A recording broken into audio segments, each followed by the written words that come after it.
Sipunin ba kayo? Ilang beses kayong nagkakasipon sa buong taon? Noong bata pa ako, tag-ulan man o tag-araw ay dinadapuan ako ng sipon. Madalas na sinisisi ng nanay ko ang init o lamig ng panahon, ang hamog at ang patak ng ulan.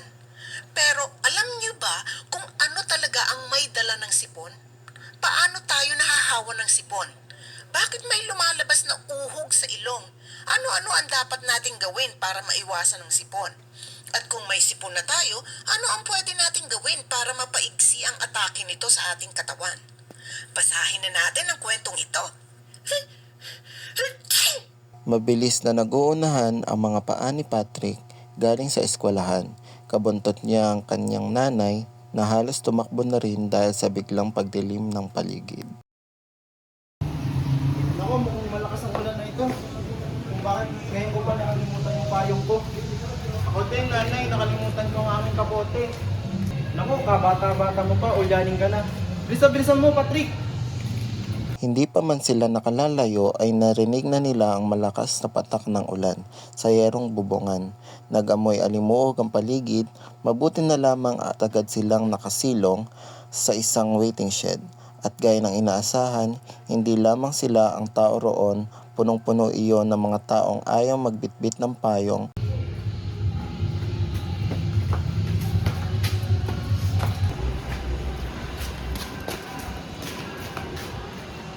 Puso ka dito, Patrick, at nahambunan ka.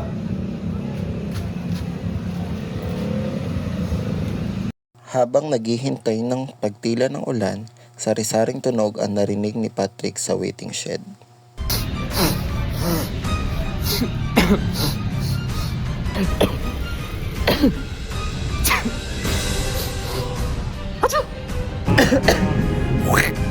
Kinilabutan si Patrick sa mga narinig na tunog. Ako po, bata ka. Pagtakay ka ng panyo mo, pag kayo babahin. Kakalat ang mikrobyo. Pinagsabihan ng matabang ale ang kanyang apo na mataba rin, pero huli na ang lahat.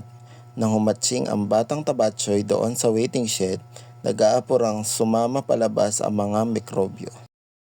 Ay, ang sarap pala makipaglaro sa hangin. Oh, baka kayo mawili. Kailangan makapasok tayo sa katawan ng isang tao para hindi tayo mamatay. Oo nga, sige. Magunahan tayong pumasok sa katawan ng mga tao na nandito sa waiting shed. Saglit munang nagpulong ang mga ito bago sumalakay. Doon kami papasok sa ilong ng nobyo ng dalagang sosyal. Doon naman kami kay Lola. At syempre, iwan niyo na ang pinaka-special. Kasi Patrick natamad magdala ng panyo at kapote. Kumalat sa hanging umiikot sa waiting shed ang mga mikrobyo. Pasirko-sirko habang naghihintay ng pagkakataong malanghap ng taong pinupuntirya nila. Atake! Sugod mga kapatid, hiyaw ng pinagsama-samang puwersa ng mga virus. Atake! Sugod mga kapatid! Atake! Sugod mga kapatid! Atake! Sugod! Sa paligid, lalong tumindi ang ulan, kumikidlat at kumukulog pa ng malakas.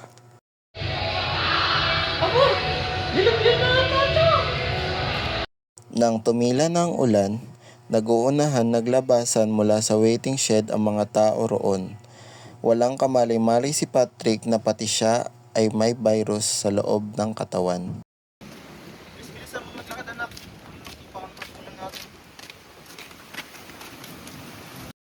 Ganito gagawin natin. Kakalat tayo sa buong katawan ng batang ito. May pupunta sa ulo, sa mata, sa tenga, sa dila, sa lalamunan, sa sinus o sa kaweba-kweba na sa ulo, sa baga, sa kasukasuan, sa kamay, sa paa, at sa lamang loob. Walang bahagi ng katawan ang ititira. Agad silang nagtungo sa mga parte ng katawan ni Patrick at pagkalipas ng 3 araw, makati na ang lalamunan ni Patrick at parang kinikiliti na ang kanyang ilong at hindi na rin maganda ang kalagayan ng kanyang katawan. Anak, kung may sakit ka, baka may sinat ka. Oo, nanay. Masakit yung ulo ko. Masakit yung mga lalamunan ko. Bakit nga ka? Naku, may sipon ka. Nanay, ano po ba ang dala ng sipon? Dala yan ng ulan. Naulan na nga kasi nung isang araw. Nanay, hindi dala ng ulan ng sipon. Kasi kung talagang dala yan ng ulan, bakit yung mga naliligo hindi nagkakasipon at yung mga naliligo sa ulan hindi rin nagkakasipon? Anong dala ng ulan ha, Sophia? Yun nanay, microbial virus na may dala ng sipon o common cold. Kapag ito pumasok sa ating katawan at mahina ang ating resistensya, maaari tayong magkasipon. Ganun pala yun ate. Bakit may tumutulong uhog? Alam mo, Patrick, nagre-rep ang ating katawan sa mga nakakapasok na virus. Dahil dito, magpupunta rito ng mucus o sipon, malapot na uhog para ilabas o tanggalin ang mikrobyo sa ating katawan. Ibig sabihin mo, Sophia, ang lahat ng nilalabas na uhog ay may tinataglay itong mikrobyo? Kapag apektado ng virus sa sipon, opo, kasi nakakapit ang mga uhog sa mikrobyo virus. Pero kung allergy naman, ang dahilan, walang makaalong mikrobyo sa uhog, kaya hindi tayo nakahawa ng sipon kapag may allergy yung sipon. Wow, ate, ang galing-galing mo magpaliwanag. Magiging magaling kang nurse. Anak, paano ba nakakahawa ang sipon sa ibang tao? Angin po, ngay. Kung nag-iipon-ipon sa isang lugar ng mga tao at nagkataong may isang sipon, pwede tayong mahawa kung hindi tayo mag-iingat. Kaya dapat, kapag may pumalit, natin natin ang panyang ating ngayon. Kado kasi malit ang microbial virus kumpara sa iba pang mikrobyo. Kaya madali natin itong mahawa. Naalala ni Nanay Teresita ang eksena sa waiting shed. Ilang araw na ang nakalipas. Singhot, singa, halak, hatching, ehem. At doon nahawa si Patrick. Ate, narinig ko rin kay ma'am. Kapag nahawakan ng sipon, kailangan natin maghugas ng kamay. Bakit? Eh kasi kapag umawak sa ilong niya ang isang tao, nakakapit sa kamay niya ang virus.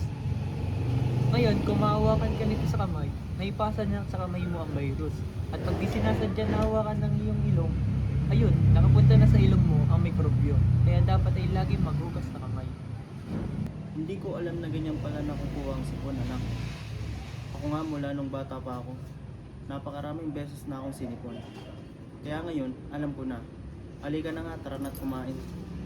Anak, huwag ka munang mapapasok. Pahinga ka muna. Sige po, nanay. Nakakainis naman tong batang ito. Malapit na tayong mamatay sa katawan nito eh. Ayaw pa tayong ilabas o iubos sa hangin. Kailangan na nating lumipat. Peste talaga yung atin yung nurse. Ha? Paano tayo makakapagkalat ng sipon sa bahay na ito? Kapag nakadapo tayo sa kamay ni Patrick, huhugasan tayo agad sa gripo kapag kating-kating ang kanyang ilong o gusto nang mumatching. Sa halip sa hangin tayo mapunta, hinuhuli tayo sa panyo at doon tayo mabubulok. Mukhang hanggang dito na lang tayo. Pero, huwag tayong malulungkot. Kasi, mawalan man tayo, yung mga iba nating mga kasama ay nakahali na sa amin na magpapatuloy ng ating misyon. Tama. Marami pa namang mga bata dyan na hindi maingat sa katawan. Sila ang dapat puntiryahin. Kahit na nanghihina ay nagkikimbutan pa. Ha ha ha ha. Hindi nagtagal, hindi na lumalabas sa ilong ni Patrick ang uhog at hindi na rin siya ngongo kung magsalita.